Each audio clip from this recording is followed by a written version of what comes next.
Rádio Bandeirantes, 84 anos. Manhã Bandeirantes, notícia e opinião. A apresentação, José Luiz da Atena. Agora, no ar. Bom dia, meus amigos e minhas amigas do maior complexo de emissoras de rádios do país. Aqui é a Rádio Bandeirantes, aqui é a pedra fundamental do grupo, aqui onde tudo começou. Ontem foi um dia muito especial pra gente, um dia muito bacana pra gente, onde a Rádio Bandeirantes teve o seu devido peso totalmente reconhecido, não só por gente que trabalha aqui. É importante que gente que trabalha aqui reconheça o próprio produto e o que significa essa emissora de rádio. É importante que os meninos que chegaram saibam onde estão, e aqueles que fizeram e fazem parte da história tenham certeza de que essa história é a história mais linda do rádio brasileiro. Então, acima de tudo, eu percebi que as pessoas não trabalham aqui porque gostam de trabalhar aqui. Elas trabalham aqui porque amam trabalhar aqui. Essa rádio realmente tem alguma coisa de especial. Essa rádio realmente tem alguma coisa acima do limite do compreensível. Essa rádio, ela é a inspiração para todos nós e, na verdade, vai continuar sendo durante muito tempo. Todos nós vamos passar por aqui e a história da rádio vai continuar. Ouvindo vozes de famosos atuais, ouvindo arquivos da Rádio Bandeirantes, com gente que foi genial e já nos deixou, a gente chega à conclusão de que não é à toa que a Rádio Bandeirantes é a Rádio Bandeirantes, a melhor rádio do Brasil. No mais, um beijo grande da mãe do Marcelo, que sempre ouve a gente e assiste a gente. Um beijo grande do Marcelo, que foi muito gentil em retribuir aquilo que eu falei sobre a equipe técnica, mas eu não falei nada demais, a não ser que é a melhor equipe técnica de todo o Brasil. Não tenho dúvida absolutamente nenhuma. Nós podemos não ter os recursos de primeiro mundo que outras emissoras têm nos Estados Unidos, em qualquer lugar do mundo, mas nós temos aqui gente de verdade que sabe fazer rádio como poucos e com uma criatividade imensa. Você tem uma ideia, pede uma vinheta no ar, daí 5 minutos o Marcelo e o Roger produzem uma vinheta, coisa que você acha absolutamente e absurdamente impossível, mas acontece. O Ricardo está com a gente há tanto tempo, não é? E também é um monstro. E agora o Daniel na questão do virtual, que é o YouTube, que eu realmente eu não gosto desse negócio de imagem em rádio. Eu acho que rádio é som e tudo bem. Mas já que o YouTube está aí, é uma realidade, a gente agradece as pessoas que acompanham a gente pelo YouTube. Claro que a gente agradece de coração. Mas eu acho que rádio é rádio e pronto, acabou, não é?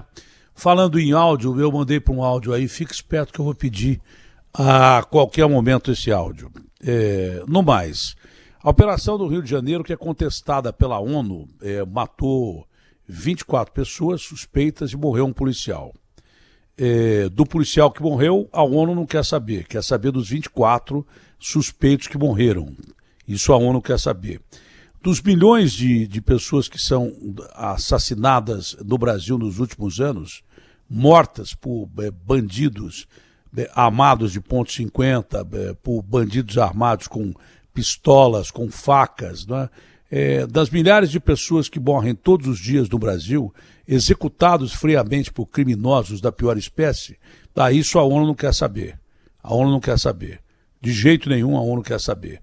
A ONU não se mete nesse assunto do mesmo jeito que os direitos dos humanos vítimas não se metem no direito das pessoas que tiveram as suas famílias arrancadas dos seus seios familiares de uma forma violenta, de uma forma canalha, de uma forma absurda, de uma forma de execução. Quantas pessoas saem de casa, o último que eu lembro, só para lembrar o último, porque é o que me vem à cabeça, um cidadão depois de mais de 40 anos de casado ou coisa parecida, sai com a mulher de casa depois de sobreviver a um sistema público de saúde horrível, depois de sobreviver à falta de dinheiro, depois de sobreviver a uma situação cada vez mais extrema que vive o brasileiro, de uma divisão de renda brutal, absurdamente brutal, que isso a ONU também não ajuda em nada a combater a fome no Brasil, não ajuda a procurar vacina, não ajuda em porcaria nenhuma, não é? O cidadão sai de casa com a mulher, 5 caras rodeiam o cidadão e dão um tiro no peito de um cidadão de quase 70 anos de idade que sobreviveu a tudo e a todos, mas não sobreviveu à violência desenfreada que nós enfrentamos nas ruas brasileiras.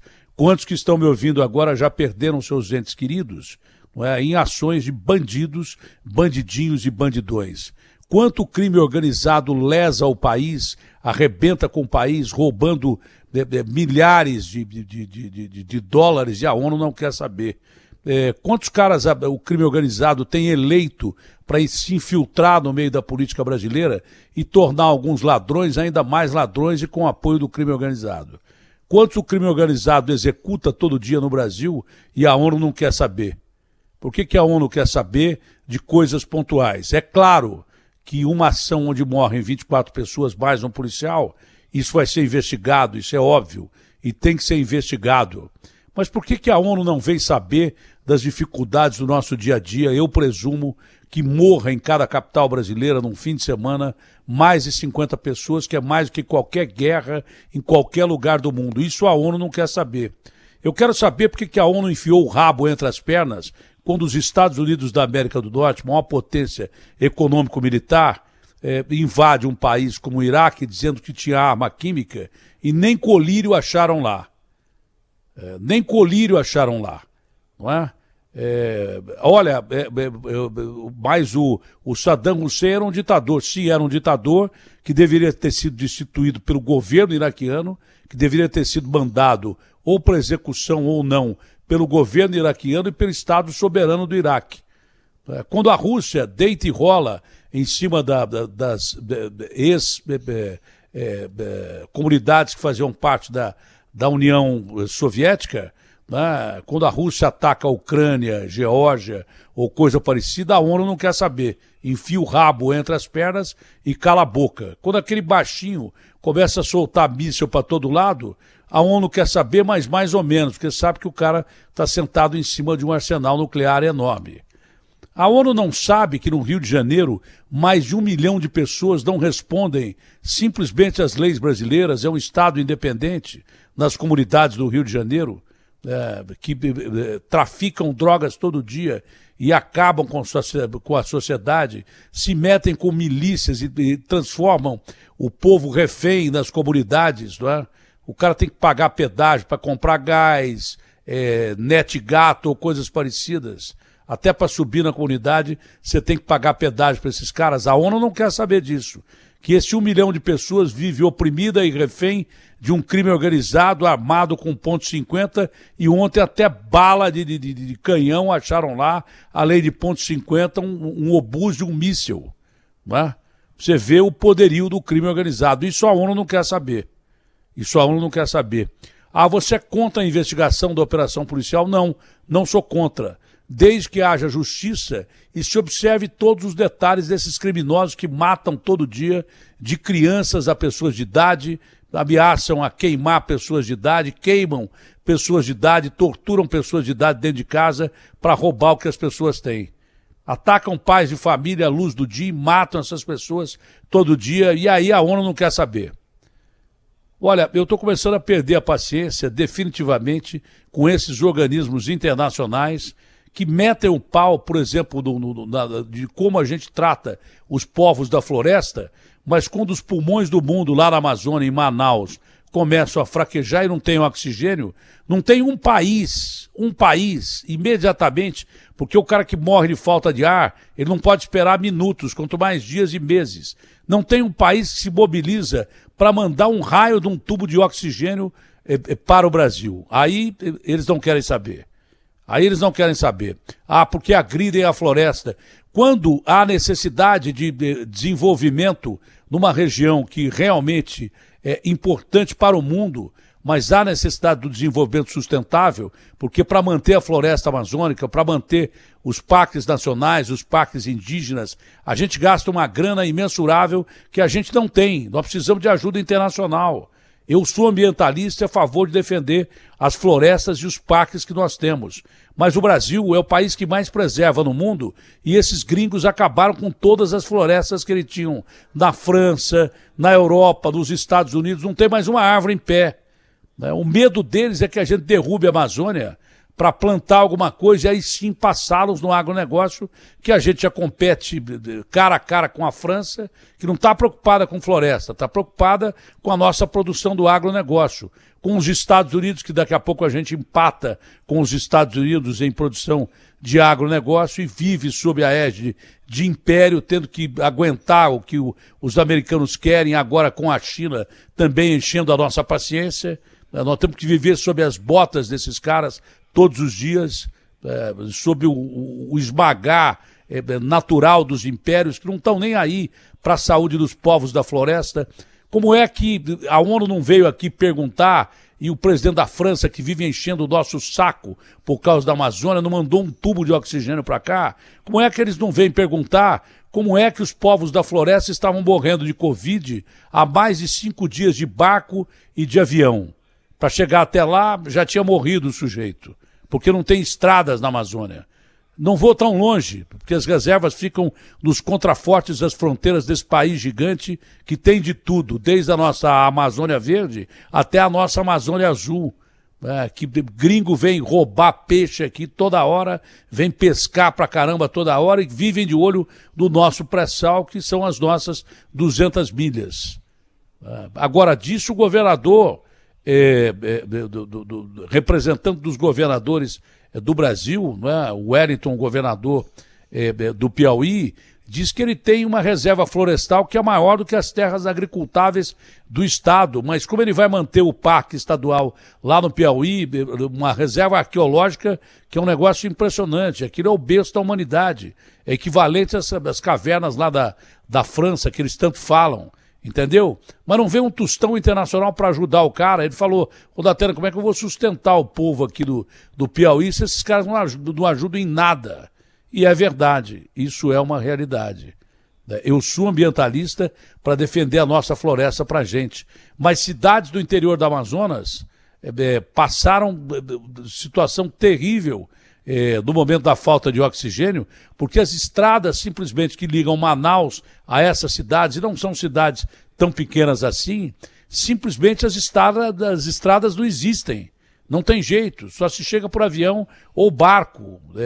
Quando há um problema numa estrada dessa que já é totalmente destruída, como aquela ilusão que nos venderam da Transamazônica, que não existe porcaria nenhuma, tem lá milhares de quilômetros de estrada simplesmente esburacada, com árvore caída no meio, não existe coisa nenhuma, aquilo foi um devaneio militar da época de estrada transamazônica, só existe num papel, não existe na realidade. Os gringos querem o quê?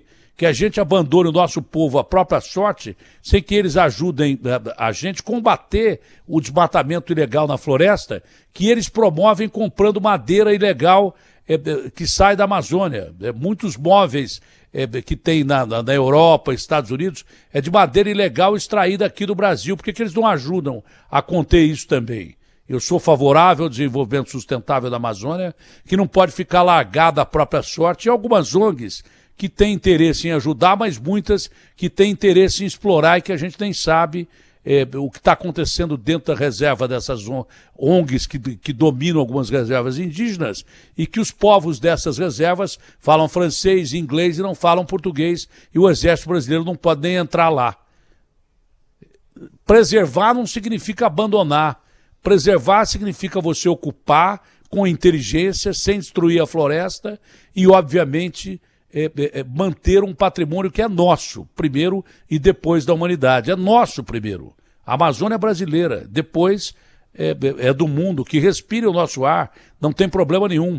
Mas para a gente manter, e a gente é um país emergente, para manter, inclusive, fiscalização sobre as nossas reservas naturais e as nossas florestas e os nossos parques de preservação, nós precisamos de dinheiro. Eles não dão dinheiro coisa nenhuma, não ajudam em nada, só ficam enchendo o saco, mesmo porque o Brasil não tem sequer um armamento nuclear. Se tivesse bombas atômicas, como aquele baixinho tem na Coreia do Norte, esses caras iam tratar o Brasil com mais respeito, como tratam o baixinho da Coreia do Norte, que vive soltando míssil em festa. Ele solta tanto míssil no mundo como a gente solta em festa de São João, foguete aqui no céu, entendeu? Esses caras só entendem o linguajar das armas. Como eles têm armas e a gente não, eu sou a favor de um Brasil que tenha realmente investimento nas suas forças armadas para defender o país.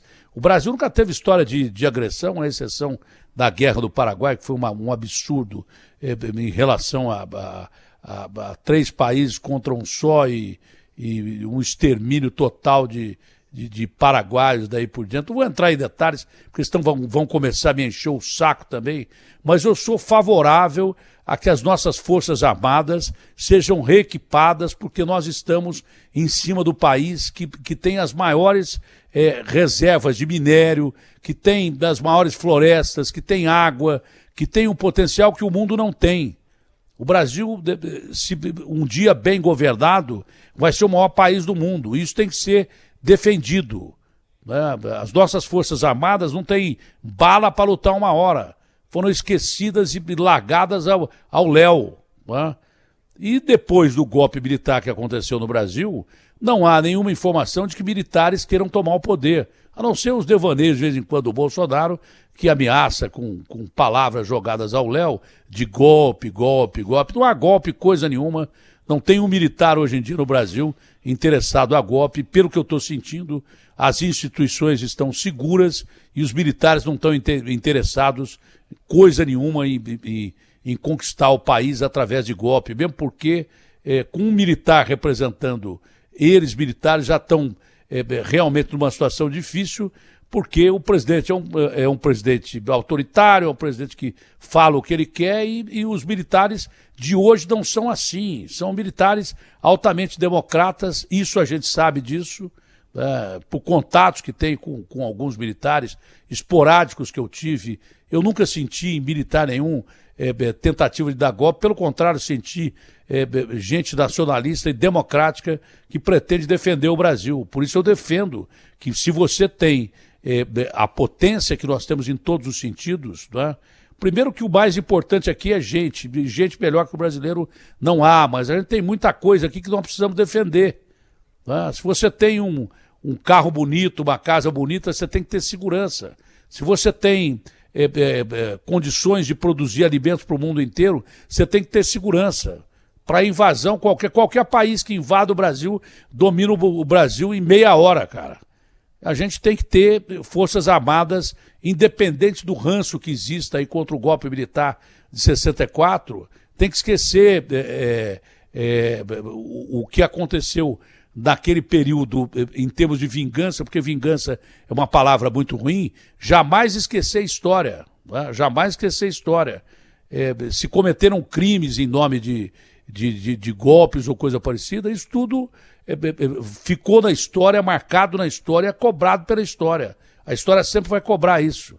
Mas eu sou contra vingança e revanchismo e coisas que tais. Muita gente morreu, desapareceu durante o regime de 64, tá certo. E é verdade, é histórico isso, não adianta tentar negar. Agora, é histórico também que parece que as Forças Armadas brasileiras não têm nada a ver com esses devaneios do presidente de golpe militar. Isso não existe. Ele mesmo devia se tocar que ele está lá sentado onde ele está sentado, porque simplesmente ele foi lá eleito pelo povo. Isso chama-se democracia. Porque senão o Mourão seria presidente porque é general e ele, por patente, se fosse durante um golpe militar, não, sei lá, seria nem vice-presidente ele seria. Então ele mesmo tem que respeitar o que é a tendência natural do país, que os militares estão aí para defender o Brasil de agressões externas e não de coisa interna. Esse é o grande detalhe. Os militares já deixaram claro que o papel das Forças Armadas é papel de Estado e não de governo. Já deixaram isso bem claro. Ele pode trocar todo mundo lá.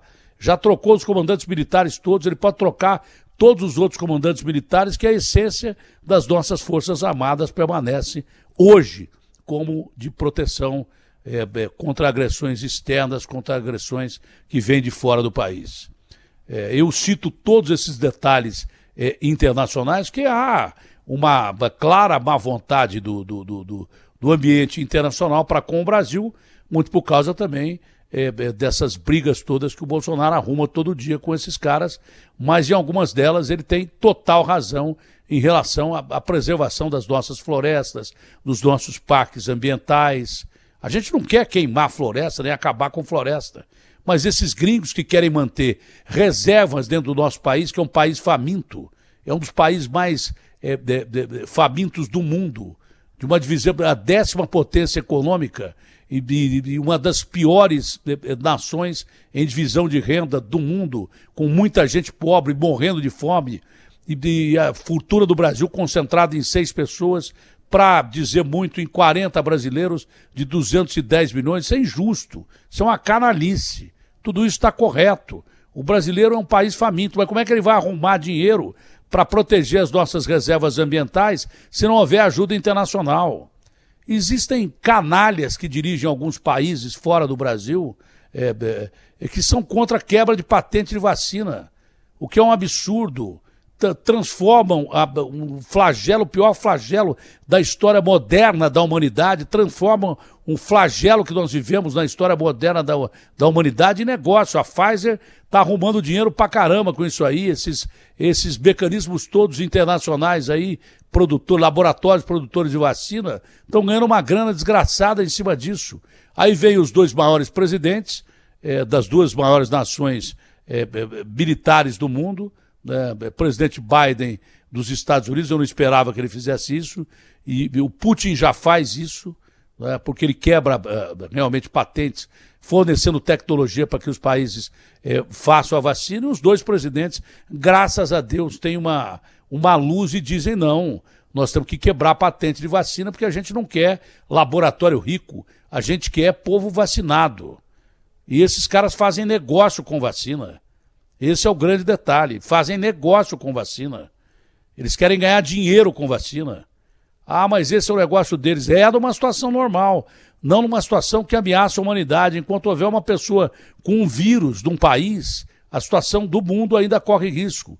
Quando houver milhões de pessoas contaminadas, como há milhões num país de 1 bilhão e 400 milhões de habitantes como a Índia, quando há milhares de pessoas e milhões de infectados no Brasil, 15 milhões de infectados no Brasil, um país que é uma potência emergente de 210 milhões de habitantes, há que se ajudar esses países, para que eles mesmos, esses gringos, não sofram dentro dos seus países. O que adianta os Estados Unidos erradicar a doença, acabar com a doença, a Inglaterra acabar com a doença, se nós temos países que ainda estão vivendo uma situação terrível e que os vírus estão mudando? Quanto menos você vacina, a gente não tem vacina.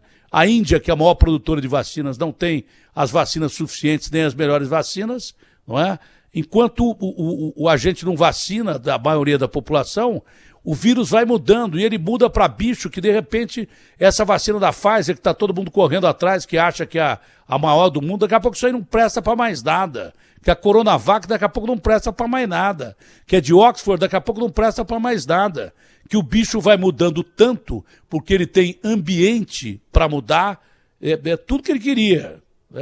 Gente vivendo em situação lamentável, de extrema pobreza, não tem condição de se curar, muitos têm Covid e morrem dentro de casa e contaminam pessoas, ou em casa, ou nesse transporte coletivo absurdo e lamentável e canalha e criminoso, como é o transporte coletivo aqui de São Paulo, trem, metrô e ônibus, 14 milhões de pessoas rodando todo dia, e esse governador dizendo que não, olha, ter ciência, tecnologia, Marte, deixando 14 milhões de pessoas se contaminar num transporte coletivo canalhamente contaminado pelos governos que diminuem frota. E o que adianta fechar restaurante, bar? O que adianta fechar loja de shopping se você deixa 14 milhões de pessoas circulando com o vírus e se contaminando? Quanto menos vacina, o vírus mais muda.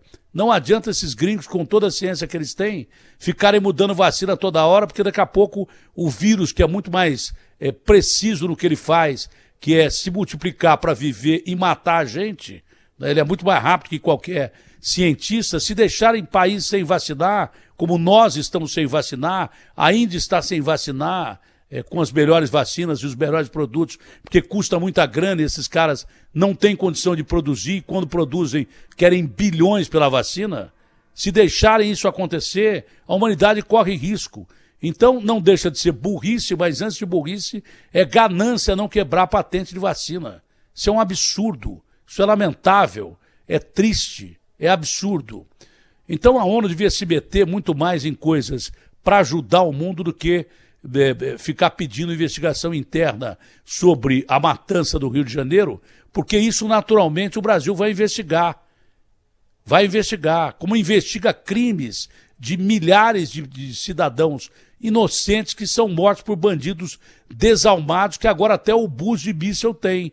Que ponto .50 na mão desses bandidos, qualquer briguinha de quadrilha ou milícia no Rio de Janeiro, onde tem 1 milhão de pessoas que não respondem pela justiça brasileira, estão nas mãos do crime organizado, de milícia ou de grandes traficantes de PCC, de Comando Vermelho.